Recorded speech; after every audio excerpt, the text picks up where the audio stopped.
I love Star Wars, and I used to really like talking about Star Wars too. But as you can imagine, that has been increasingly more difficult to pull off lately. And to preserve my eternal love for the series, I have shied away from the fandom at large.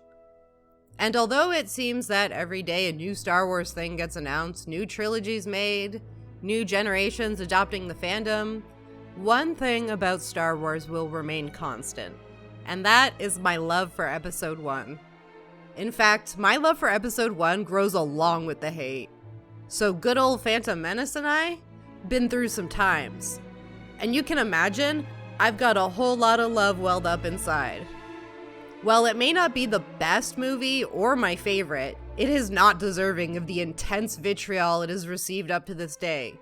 And since we've had 20 years of incessant tantrums, I think it's about time we shake up the discourse a little. So I'm gonna make a claim here.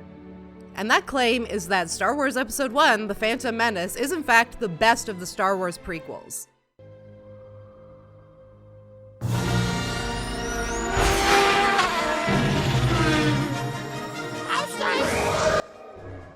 The Phantom Menace might be one of the most unnecessarily hated movies of all time. The movie that ruined Star Wars, the one with the dumb kid, the movie that has Jar Jar in it, midichlorians, this guy. But if you can, but for a second, avoid thinking about your Episode 1 takedown video and open your mind. The Phantom Menace is truly a beautiful mess.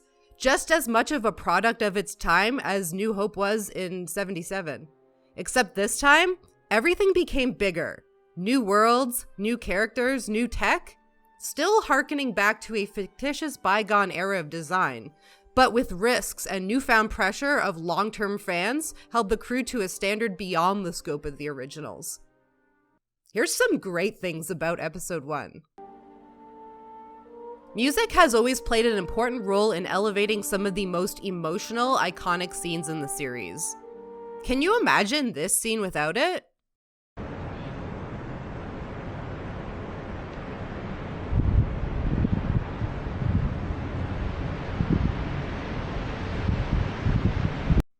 Or this one?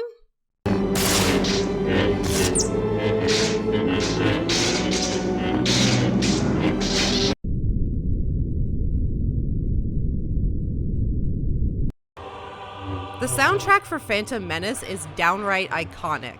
It is one of the few aspects of the prequels that persists in the current Star Wars ecosystem. Duel of the Fates, Anakin's theme, they elevate so much of this movie and are used throughout the rest of the trilogy as well. While Episode 2 introduced the Anakin and Padme theme, which is the only real addition, and Episode 3?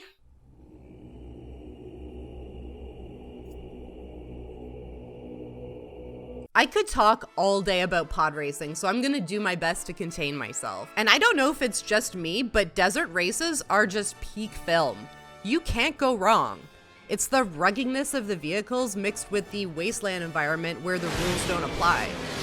This was a technological innovation in visual and sound design, and Lucas famously said the audiences would be too tired from watching the scene to be able to continue watching.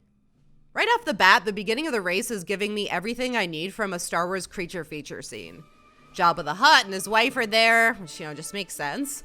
Sebulba, Watto, the other racers, they all look really cool, and they are all these really innovative creatures. What many people don't realize is that the production was constantly deciding which things should be CG, which things should be completely crafted, or in some cases, a little of both.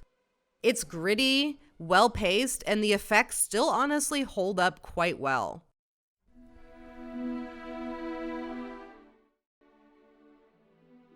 Episode 1 introduces the Jedi Council as a narrative structure. A cavalcade of Jedi from all over meeting and calling the shots about Jedi things is cool. And I like knowing about what the Jedi do during peacetime and how they clash with the civil politics of that area. The world of Star Wars is huge. Much larger than the movies would like you to believe. There is an entire galaxy out there that's mapped out, and yet the films continue time and time again to be preoccupied with Tatooine, Coruscant, and the Skywalkers. But Episode 1 opens up the world in a big way and made room for a lot of potential in dealing with new stories and characters. Episode 1, like the rest of the trilogy, attempts to answer those questions we had about the originals, like what the Jedi were doing before Obi-Wan was hiding. Featuring a council of Jedi from across the galaxy gave new potential for the series to open itself up to these worlds and narratives. Jedi had so many skills outside of combat that are rarely showcased. It just makes sense that they would be called upon for diplomatic tasks as well. The Jedi are primarily concerned about maintaining peace and harmony amongst all things, so it just makes sense. Although the gathering of Jedi like this would make the world seem smaller than it does bigger. Why does the Council not discuss issues from other planets and are completely invested in the politics of Naboo? Surely Plo Koon has some issues on his planet. I think with respect to Episode 1, it became pretty clear immediately that these were costumes that we weren't going to be able to rent or hire from any place around the world. And the only way we're going to maintain the quality and have the look, the true look that we wanted, was to fabricate everything. The costume design in Episode 1 is phenomenal. Each one of Amidala's dresses are giving me everything I want out of a Space Queen, from the highly intricate headpieces, which are intertwined and woven into hairstyles, to the glowy orbs that look like they would explode if you shot them. Every single costume in Episode 1 was created from scratch, and there is a real unique blending of styles and fabrics going on, especially in some of the more elaborate costumes that you just don't see in the original trilogy.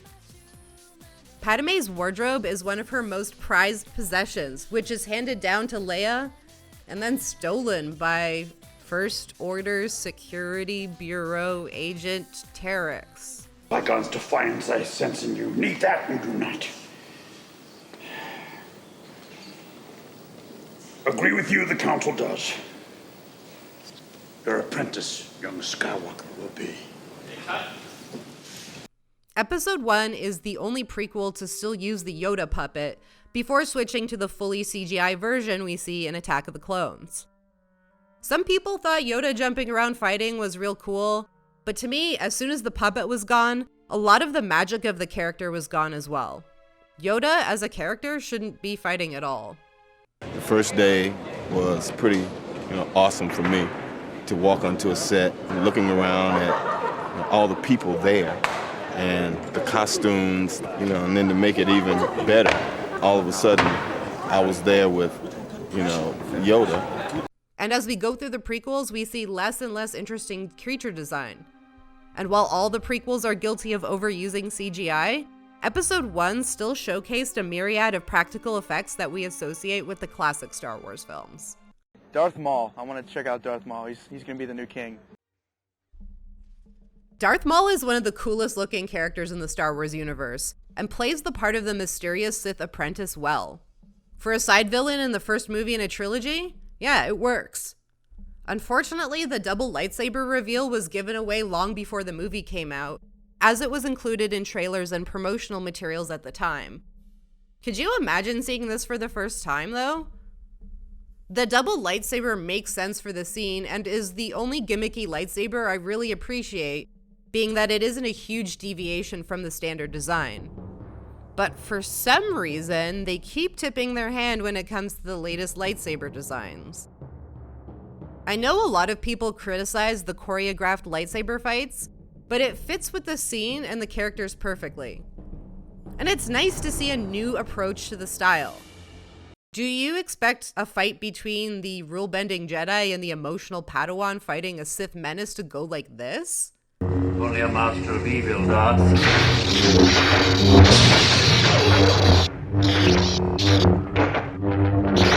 Jar Jar is a key to all this. If we get Jar Jar working, because he's a funnier character than we've ever had in any of the movies before. Jar Jar is by far one of the most hated film characters of all time. By far. But with a screen time across the 3 films of about 20 minutes, it's hard to believe that such a thing could cause such a stir in the fandom for so long. Why? Well, because it's an easy scapegoat for the complex failings of the film. Jar Jar really has nothing to do with the immense structural issues in the prequel trilogy. All those kids and all those, people who feel like they don't fit in will identify with Jar Jar. He wants to fit in and he wants to be with everybody else and he wants to be good, but he just can't help it. He's just clumsy. Wow, I'm so glad everyone was preoccupied with this guy. A lot of folks dislike Jar Jar because he caters towards a younger audience, and much like the rest of the Star Wars universe, is very true. This is just a tradition of storytelling that can be found throughout all of the inspirations of Star Wars and adventure serials of the time. It's not out of the ordinary. And while we're at it, the issues with Jake Lloyd's acting falls under this purview as well. Kids are bad actors, and every children's movie has them. And I'll take the cheesy one-liners from him over the angst-filled Hayden Christensen any day. Once we remember that the minute details of Star Wars don't matter, we can overlook all the other things pretty easily. Jar Jar, the midi-chlorians, any child acting in a movie ever. It's not really that critical to the experience a Star Wars movie sets out to create. I'd like to shout out another major Episode 1 fan, the one Mr. Roger Ebert, who rated it a cool 3.5 out of 4, saying, quote, "The stories of the Star Wars movies have always been space operas, and that the importance of the movies come from their energy, their sense of fun, their colorful inventions, and their state-of-the-art special effects. I do not attend with the hope of gaining insights into human behavior. Unlike many movies, these are made to be looked at more than listened to," end quote. The films are designed to be primarily like silent films, and the dialogue and the effects and everything are just part of the musical composition to tell the story visually rather than through a lot of heavy dialogue. I highly recommend doing a watch while listening to the commentary, where you get unbelievable George Lucas quotes such as, "I have a bad feeling about this. I have a bad feeling about this" is a thematic note that continues through all the movies. We always have protocol droids in the movies to remind you of 3PO's true role in all this. This movie is told primarily from the Jedi's point of view, but the story that's being told is essentially the story of Queen Amidala. His goal in this one, the whole plot of the movie really, is for Palpatine to become Chancellor. This is actually one of my favorite scenes, especially in terms of Jar Jar. I mean, this is the views really and the angles and everything. Again, you got to take a digital character, and the only person in this whole scene really is interact with the scene in the box live actors. This all leads me to believe that no one truly understands this movie. So, Episode 1, being its wacky and weird self, I think is getting a little bit more embraced for what it is as more people revisit it outside of the hate. And Episode 2, don't have much to say about it here because it has its moments. The Coliseum fight is kind of cool, and Hayden Christensen has been in much more disastrous romantic comedies at this point. It's all kind of harmless cheese. But then everyone is still holding up this belief that Episode 3 is somehow the best of the prequels? It's everyone's favorite despite the fact that it has what Star Wars fans hate the most, going against the established lore. Seriously, the amount of effort that goes into getting from here to here is astounding. And it's really the collapse of everything we understood about the series up to this point, which is why so many people walked out of it so depressed. Watching Episode 3 is a lot like when you're playing a fighting game with your friend who suddenly decides to unplug your controller and forces you to sit there and watch while you lose. It's the older sibling who knocks down the youngest and then blames the middle child. The collapse begins when Padme, who is very pregnant, immediately forgets how Anakin admitted to killing all those women and children and gets real excited for the baby. I can go early and fix up the baby's room. In Episode 3, Padme is acting like she's still in Episode 2 and didn't get the memo that everyone was, going to be real sad and depressed. She steps down as her role as queen to become a senator and then just is unable to do anything. And it's kind of brutal to see Padme going from kicking ass in the Coliseum to just dying. A little bit later on, there's this important scene where Anakin tells Yoda about the dreams he's been having, where he sees Padme dying. Yoda seems pretty sketched out about it, along with many other things related to Anakin, since, the beginning. And yet, in the middle of this civil unrest, Palpatine having this thing against the Jedi for no reason, Yoda pieces out to Kashyyyk to help the Wookiees, who up until now had nothing to do with anything. But you gotta, so you can have that scene at the end where everybody can finally see how Yoda and Chewbacca met. All of this just for a throwaway scene to include Wookiees in the film. Then there's this scene, which is probably one of the most frustrating in all of Star Wars, where Mace Windu fucks it all up. Anakin confirms everything Mace Windu has feared. Palpatine is a Sith Lord. Now, what is the most logical step? Do you A, alert the Jedi Council immediately, call Yoda up, and with the authorities, arrest Palpatine? Or do you B, rush to Palpatine's office with the most useless Jedi you can find and engage him head on, but then hesitate killing him despite the fact that he looks like a Halloween store monster, to then get yourself killed, which is then used as anti-Jedi propaganda that everyone in the Senate immediately believes? When you spend so many movies trying to establish the Jedi Council as the ones responsible for order, strategic thinking, and composure, the same group that has been harassing Anakin about the rules suddenly does this? A lot of people seem to think that dark means characters making uncharacteristically bad decisions which end in their deaths. Episode 3 makes all the cheap shots to make it so that everything collapses all at once. Like it was some sort of intricate plan that Palpatine had since the clone army was ordered on Kamino, I guess? It just doesn't feel earned in any way. It's all really confusing and gratuitous. Anakin did not need to be mutilated at the end of Episode 3 to explain how he became Darth Vader. There could have been a campy version of this movie to go along with the themes and tones of Episode 1 and 2. General Grievous was a part of that. He's a bumbling droid with a boss enemy weak spot. He's an odd newcomer character that completely detracts from the tone of the rest of the movie, and Obi-Wan spends pretty much the entire movie fighting him, even during this other really traumatic scene. And I get why Grievous exists, and I'm not saying he's out of place in the universe as a whole. Star Wars has always introduced a visually appealing character with no substance, only to have them die, sometimes comedically. The funny thing is, these characters are often heavily featured in marketing materials, so they become early fan favorites.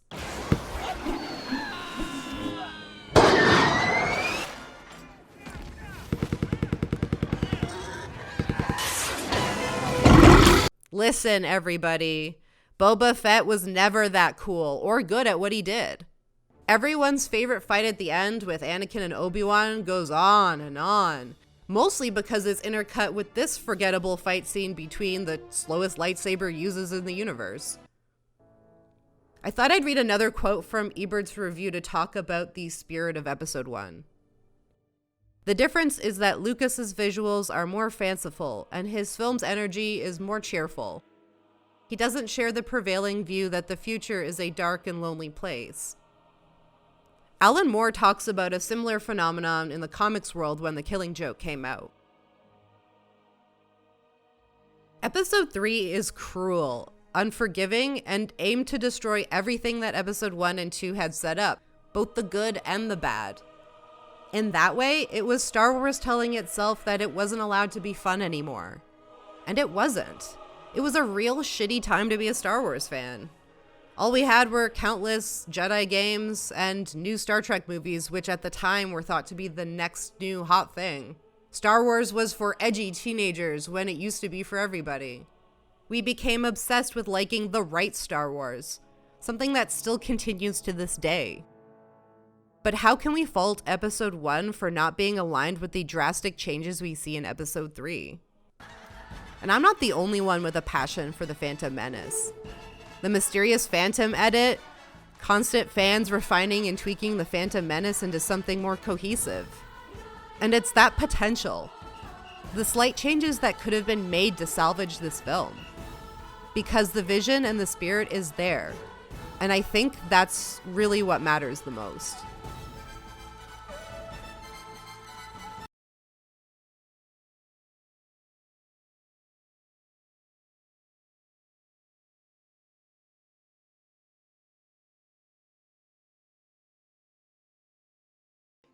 It's kind of a theme that reoccurs in episode 4, as I purposely develop themes and ideas and repeat them.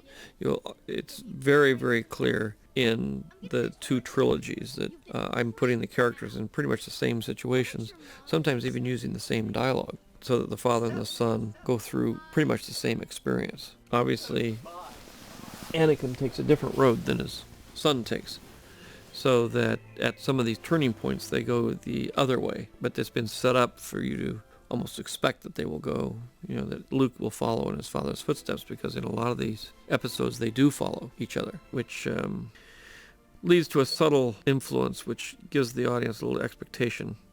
Say it's a musical idea. You have a lyrical refrain and you keep playing it over and over again in different, using different instrumentation, different octaves. It changes every time you rehear it. It's the same note played differently. I've tried to use that right from the very beginning. When I did Star Wars, I was doing that. It really came out from something I was trying to do in THX, my first film I ever did, which was, instead of 3 acts, there's almost like 3 different movies, but each movie is telling the same story in a different way. I became fascinated with that idea of, it's kind of visual jazz. It's like you go off on a riff on the same idea, and you just take the concept and you